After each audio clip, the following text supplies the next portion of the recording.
সারা জীবনটা যেমনই কাটুক না কেন, বিয়ের আগের মতন টাইমটা আর কখনোই ফিরে আসবে না। আর কি করা যাবে। So hello everyone, welcome back to our channel. আমি পিয়াসা নিয়ে চলে এসেছি একটা নতুন ভিডিও। তো এই যে সকালবেলা ঘুম থেকে উঠে পড়েছি। উঠেই প্রথম কাজ যেটা হচ্ছে ব্রাশ করা। ব্রাশ করেই যাব হচ্ছে নিচে, আর বাবাই এখনও শুয়ে রয়েছে। বাবাইকে তুলে একচোটে নিচে নিয়ে যাব। আর এখন যেহেতু স্কুলটা ছুটি চলছে, তার জন্য একটু লেট হয়ে যাচ্ছে উঠতে। বাবাই যেহেতু শুয়ে আছে আর আমিও পাশেই শুয়ে আছি, আর কিছু করার নেই। যাই হোক, আর উঠে নিচে চলে যাওয়ার পরে প্রথম কাজ হচ্ছে এক কাপ চা নিজের জন্য করা। মানে এক কাপ চা খাবো আমি এখন। আর যেহেতু আমি একটু লেট হয়ে যায়, 8টা সাড়ে 8টা বেজে যায় উঠতে, তো বাবা প্রথমেই খেয়ে নেয় সকাল সকাল একদম। তো এই যে চাটা খেয়ে উপরে চলে এসেছি। উপরে খেয়ে মানে উপরে এসেই প্রথমে হচ্ছে ঘরটা ভালো করে ঝাড় দিয়ে নিচ্ছি। প্রথমেই বিছানাটা গুছিয়ে রেখেই গিয়েছিলাম, আর বাবা নিচেই ছিল। ও আজকে কেন জানি না আমার কাছেই আসছে বারবার। যাই হোক, ও একটা ফুল নিয়ে এসে আমাকে দিল, যে মা এটা ফুল ফুল নতুন নতুন সবে বলতে শিখেছে না। আর ও যেহেতু মানে একা একা থাকতো না, খুব একটা তাড়াতাড়ি কথা বলতে শেখেনি। এইবারটাই হচ্ছে অনেক কথা বলছে, যেটা শুনে আমার খুবই শান্তি লাগছে। এতদিন মানে খুবই কম কথা বলতো কিন্তু গুছিয়ে বলতে পারতো না। তো এবারে সবই কথা বলতে পারছে, মানে একটু লেট। তো আমি আমার মায়ের মুখেও শুনেছি যে আমিও নাকি লেটে কথা বলেছি অনেকটা, মানে ওই 3.5-4 বছর বয়সে এইরকম। তো যাই হোক, বাবাই তো সবে 3-এ পড়েছে, তাও একটু সবাই যখন বলতে থাকে না, একটু টেনশানই লাগে।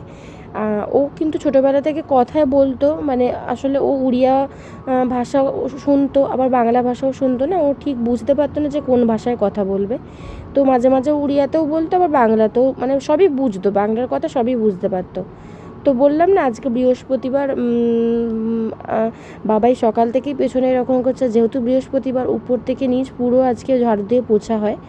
আর সপ্তাহে কোনো একদিন আমি ঝাড়ু আবার দিয়ে দিই, বা পুছেও নিই, যেদিন একটু ভালো লাগে সেদিনকে করে দিই। আর এই যে বাবাই সমানে পেছন পেছন ঘুরে যাচ্ছে। যাই হোক, কথা বলতে বলতে ঝাড়ু দেওয়াটা হয়ে গেছে। এবারে হচ্ছে মুছে নেওয়ার পালা। যখন প্রথম বিয়ে হয়ে এখানে এসেছিলাম, তখন এই যে লাঠি ছিল না। তো খুব কষ্ট হতো নিচ হয়ে, মানে হেঁট হয়ে ঘর পুছতে, কিন্তু করতাম। আমার অ্যাকচুয়ালি হাতের চেয়ে মানে লাঠির চেয়ে বসে ঘর পুছতে খুবই ভালো লাগে। আর যেহেতু মানে প্র্যাকটিস নেই এখন, আর পারি না, কষ্ট হয়, খুব কষ্ট হয়। আবার একদিন হয়তো ইচ্ছে হলে হাতে মানে বসে ঘরটা পুছি।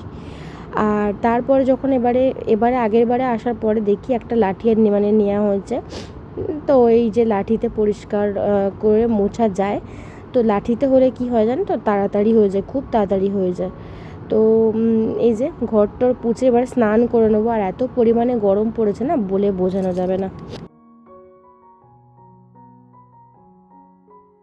আর আমি যেহেতু প্রত্যেকদিন আমি আমার ঘরটার ওপরে ভিডিও বানাই, দেখাই না, তো প্রত্যেকদিন আরও দুখানা ঘর আছে, সেগুলোকে পুছি। একটা হচ্ছে আমার শাশুড়ির ঘর, একটা আমার দেওরের ঘর। আজ যেহেতু তারা নেই, তার জন্যই আমি ভিডিওটা এই ঘরে বানালাম। কলেজে গেছে তো আমার দেওর। এই যে এই ঘরটা মানে ও থাকে, আর এইখানেই তাড়াহুড়ো করে এখানটা একটু পরিষ্কার করে মুছে নিলাম। নিয়ে এবারে হচ্ছে সিঁড়ি নিচ সব কিছু পোছা লাগাবো।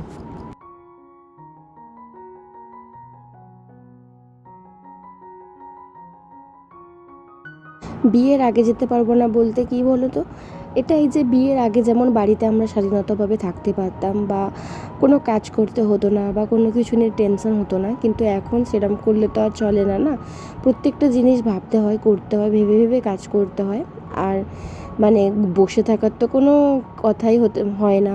যত যাই হোক, যত কষ্ট হোক না কেন, শ্বশুরবাড়ি এসে কাজ তো করতেই হবে। বাড়ি হলে নয় একটু কষ্ট হলেও মা বলে দেয় থাক, করতে হবে না, কিন্তু এখানে তো সেরকম কেউ বলার থাকে না।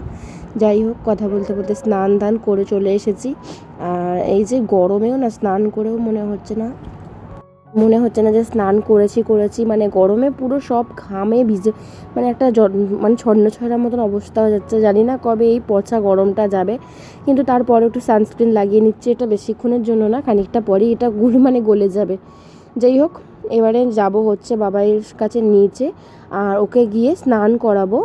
না হলে কোনো সময় হয়তো বাবা করিয়ে দেয় নিচে, ও যদি বায়না করে কলে 12:30টার সময় জলটা এলে না, ওই জলটা ঠান্ডা ঠান্ডা থাকে, ওই জলটা স্নান করিয়ে দেয়। আর না হলে ওপরে তো গরম জল, আর না হলে আমি ওপরে একটা ডামে করে জল রাখি, সেই জলে স্নান করিয়ে দিই। আর এখানে যেহেতু 3 টাইম জল আসে, সকালবেলা, দুপুরবেলা, আবার বিকেলবেলা, আবার রাত্রিবেলা 4 টাইম, তো ওরা বেশিরভাগটা টাইম জল এলেই স্নান করে, কারণ ঠান্ডা থাকে। এখন এত পরিমাণে গরম না, গরম মানে জল প্রচুর পরিমাণে গরম হয়ে যায়। তো যাই হোক, দেখতে থাকো ভিডিওটা। এরপর সন্ধ্যেবেলা চলে এসেছি চা বসাবো বলে। প্রত্যেক দিন একই কাজ করতে করতে না বিরক্ত হয়ে যাচ্ছি এবারে। এই যে চা বসিয়ে দিয়েছি, আর ভাবছিলাম কটা পাঁপড় ছিল, মানে ফুচকা পাঁপড়, আজকে ভেজে ফেলি, তো চায়ের সাথে খাওয়া হয়ে যাবে। তো এই যে প্রথমে কটা পাঁপড় এই একটা দিয়ে দেখলাম ভালো করে তেলটা গরম হয়েছে কিনা বা ফুলছে কিনা, যেহেতু অনেক দিনের পাঁপড়টা ছিল, দেখলাম ভালোই ফুলছে। তো যাই হোক, আজকের মতো একটুখানি দেখাবে একটা নেক্সট ভিডিও। আশা করি সবার খুব ভালো লেগেছে। টাটা।